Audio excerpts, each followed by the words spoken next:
بسم اللہ الرحمن الرحیم۔ السلام علیکم۔ روحانی رہنمائی اور روحانی علاج کے سلسلے کا پروگرام لے کر آپ سب کی خدمت میں حاضر ہوں اور امید کرتا ہوں کہ آپ سب خیریت سے ہوں گے۔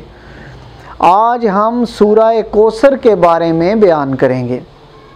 اگر آپ بعد نماز عشاء 100 ٹائم یعنی 100 مرتبہ سورہ کوثر اس طرح پڑھیں کہ اس کے اول بھی 3 مرتبہ درود پاک پڑھیں اور 100 مرتبہ آپ سورہ کوثر پڑھیں اور آخر میں پھر 3 مرتبہ درود پاک پڑھیں، اور اللہ تعالیٰ کے فضل و کرم سے جو یہ عمل کرے گا اس کو اللہ تبارک تعالیٰ ہر قسم کے شر سے، ہر قسم کی آفت سے، دنیاوی ہو یا سماوی ہو، محفوظ رکھیں گے۔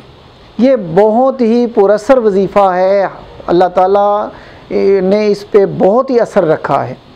اور اگر کوئی کسی کا دشمن اس کو تکلیف دیتا ہو، تنگ کرتا ہو، تو آپ کیا کریں گے کہ اس کا نقش جو ہے، ایک کوری اینٹ لیں گے، نئی اینٹ لیں گے، تو اس کے اوپر اس کا نقش لکھیں گے اور اس نقش کو پرانی قبر میں ڈال دیں گے، تو آپ دیکھیں گے کہ زندگی میں کبھی بھی آپ کا دشمن آپ کی طرف دیکھے گا بھی نہیں۔ یہ اتنا مجرب قسم کا وظیفہ ہے، اور اس کا جو نقش ہے وہ بھی بڑا ایک مجرب قسم کا نقش ہے۔ اللہ تعالی ہم سب کو ہر قسم کی آفت سے محفوظ رکھیں۔ اسی کے ساتھ اجازت چاہتا ہوں۔ اللہ حافظ۔ Subscribe to our channel by clicking the subscribe button. Click the bell button and enjoy the latest uploads from our channel.